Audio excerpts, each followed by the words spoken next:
Hey there, welcome back to Podcast and Amplify. Today, we are going to be talking all things public speaking. And I think not just the typical way a lot of people talk about public speaking. I feel like my guest has a different approach to it, which I'm really excited to dive into. So, my guest today is Yvonne Armenta. She's a public speaking creative and she's the founder of Chats with Yvonne, a space where she helps Latinas and introverts reconnect with and love the art of public speaking. Her superpower, which she will tell us later in the shows, I won't reveal that. But yeah, she just has this incredible journey around public speaking. She's a keynote speaker. She's spoken at conferences, and she definitely brings her lens of being a first gen Latina, older sister in tech, and all the things to her public speaking journey. And I know she helps a lot of people. Welcome, Yvonne. Hi, thank you so much for having me. I'm really excited to be here and obviously nerd out about public speaking because these thoughts, anytime I get an opportunity to be on a podcast or talk about public speaking, I'm really thankful because these are thoughts that live in my mind just already. I'm happy I can get them out.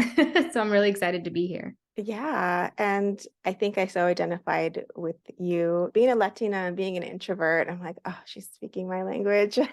And I see you like speaking and you're so polished. And I'm like, wow, just very inspirational for, I think, a lot of introverts and Latinas because there are some barriers, which we'll get into, some perceived barriers, I think, and also literal. Oh, I just don't see myself in that space, or I don't see Yes. myself as that public speaker, the quote unquote public speaker that people might have in mind. But before we dive in, I want to ask you, what's a pivotal moment that got you to this place that you're in today that helped you become someone who supports others in public speaking? It really starts for me in high school. My high school was a project-based learning curriculum, which meant that in conjunction with the testing and everything that we do normally in school, we also had to present a combination of some of our best work. And that's what we would use to pass on to the next grade. So my presentation was featured on the teaching channel. And then I was granted the opportunity and said, hey, do you want to keynote this conference? It's all for educators and teachers to learn a little bit more about your experience. And so I always say that I learned by doing. The introvert in me, the first gen Latina in me was like, I can't pass up this opportunity to do something that feels really big in a major way. I haven't seen anyone from my community do this in this way. So I have to say yes. I almost felt pressured to say yes. And again, going back to the first gen Latina introvert in me, I just figured it out. I've always felt like I'm in a world full of extroverts, which I'm learning is not necessarily the case, but I've always felt like the spaces that I'm in reward extroversion. And I've always felt like I needed to be a little bit more extroverted. So the introvert in me accepted that opportunity and I just figured it out. I would watch YouTube videos. I watched countless speeches. I thought about elements of storytelling, which I've always really liked writing. And so I found a way to connect writing and public speaking to be one and the same. The very first time I used note cards and I was not afraid to look down at them. But the reason why I started Chats with Yvonne was there was a little bit of a gap in between where I dedicated myself to my full-time career.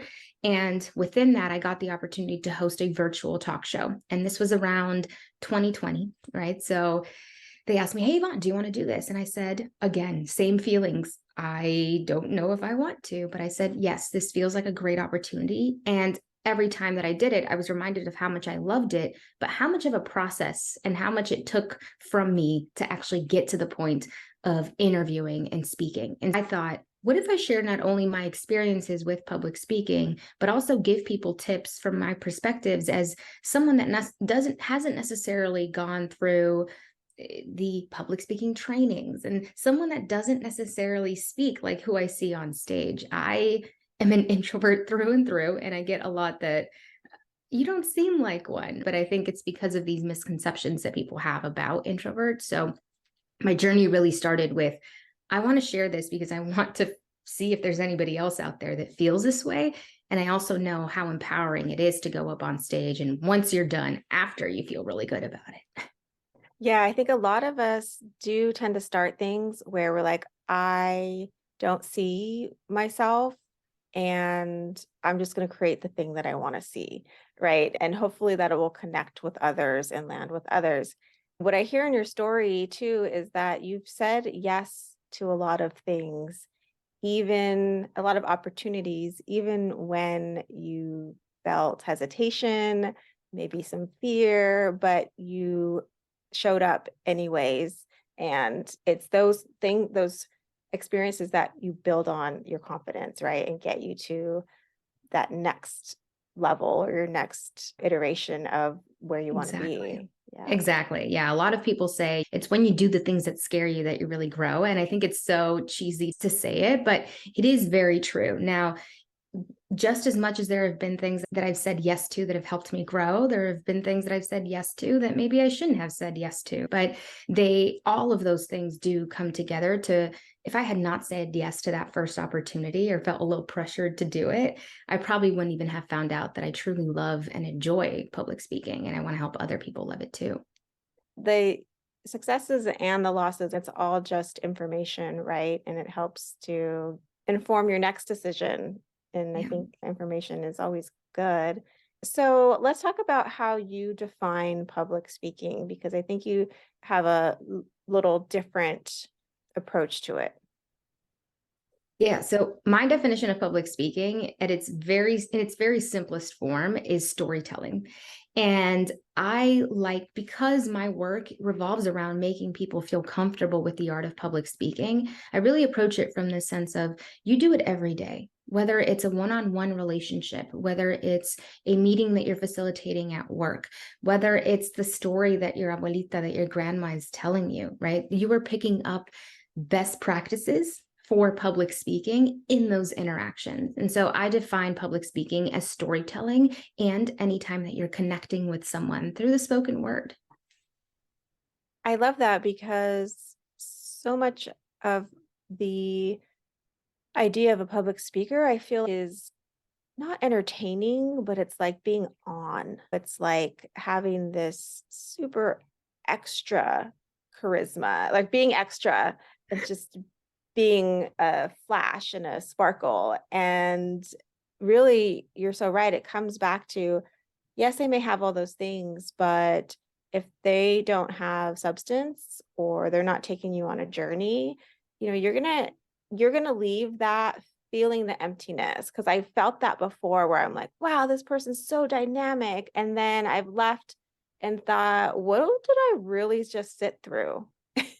Can I say that I love that you bring that up because at one point, maybe 2 or 3 years ago, actually, maybe 3 years ago, I would go to conferences and I would think about, okay, I felt really motivated by this, but then I'm not able to do anything afterwards. And this is why I think that introverts have such an incredible power when they are on stage, because naturally we think about things a little bit more deeply before we actually say anything. We don't want to say something, to your point, without substance. And so, because of that very trait that we have, it's that when we get on stage, we're not only going to be able to leave people with the motivation and the inspiration the day of, but we actually give people tactical things to go do. We give people the inspiration and motivation with actionable steps. And that's a huge thing for me as a public speaker. I don't want to say things just to say them. I don't want to say inspiring words just to say them. I want them to mean something and for you to actually go and do something with them. And I really think that's the power of introverts as public speakers. Oh, absolutely. So hear what you're saying, because I know for me, it's if I my worst nightmare is if I go and speak in front of people and they get nothing from it.